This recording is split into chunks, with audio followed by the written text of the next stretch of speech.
These are two of the scariest Ouija board stories I've ever heard. It started out as nothing more than a way to kill time. My friends and I had just graduated high school, and on a lazy summer evening, we ended up at Emily's house. Her parents were away for the weekend, so we had the place to ourselves. The night started like any other: snacks, music, and talking about college plans. At some point, Emily disappeared upstairs and came back holding an old Ouija board. "My grandma gave me this forever ago," she said, setting it on the coffee table. She said it belonged to her mother. "I've never actually tried it. Want to see if it works?" "I don't know," I hesitated.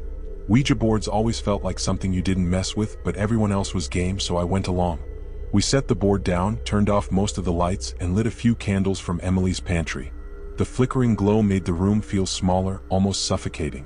We all placed our fingers on the planchette, Emily taking the lead. "Okay, let's start. Is there anyone here with us?" For a few seconds, nothing happened. We exchanged smirks and eye rolls, assuming it was just going to be a bust. Then the planchette moved. Slowly, it slid across the board to yes. "Who's doing that?" Ryan asked, looking suspiciously at everyone. "It's not me," Emily said, her voice steady but quieter. "Who are we talking to?" she asked. The planchette spelled out, "M-A-R-K. "Mark? How did you die?" Emily asked, leaning into the game. The planchette paused for a moment before spelling, "Fire." A chill ran through me. The air felt heavier, like the room was closing in. "Are you here to talk to us?" Emily asked. The planchette moved to no. We all froze. "Then why are you here?" I blurted out, breaking the silence. It spelled out, "Warn." "Warn us? About what?" Emily pressed, sounding nervous for the first time. The response was immediate, "Stop." "I think we should listen," I said, pulling my hands away from the planchette. But Emily wasn't ready to quit. "Why should we stop?" The planchette moved violently across the board, spelling, "They're here." "Who's here?" Emily whispered. The candles flickered and one by one went out. The room plunged into darkness, and in the silence, we heard it, a faint scraping sound like nails dragging across wood. "Turn on the lights," Ryan yelled, fumbling for his phone. I turned on my flashlight, the beam cutting through the darkness.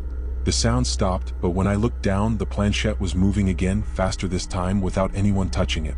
It spelled, "Leave now." We didn't need to be told twice. We grabbed our stuff and ran out of the house, leaving the board and candles behind. The next morning, Emily called me. She sounded shaken. "I went back inside to clean up," she said. "But the board, it's gone. I left it on the table, but it's not there anymore." I didn't know what to say. We haven't touched a Ouija board since, and we don't talk about that night. But sometimes when I'm alone, I swear I can hear that faint scraping sound, as if something, or someone, is still trying to warn me. It started as a joke. My best friends, Amber, Lisa, and I had been bored on a rainy Friday night. We'd rented a cabin in the woods to celebrate Lisa's birthday, hoping for a weekend of hiking and bonfires. But with the storm raging outside, we were stuck indoors looking for ways to entertain ourselves. That's when Amber pulled out the Ouija board. "Where did you even get that?" I asked, laughing nervously.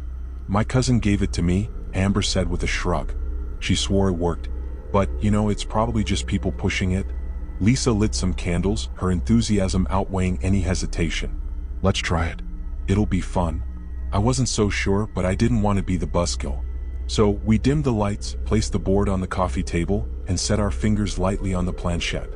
Amber was the first to speak. "Is there anyone here with us?" We waited.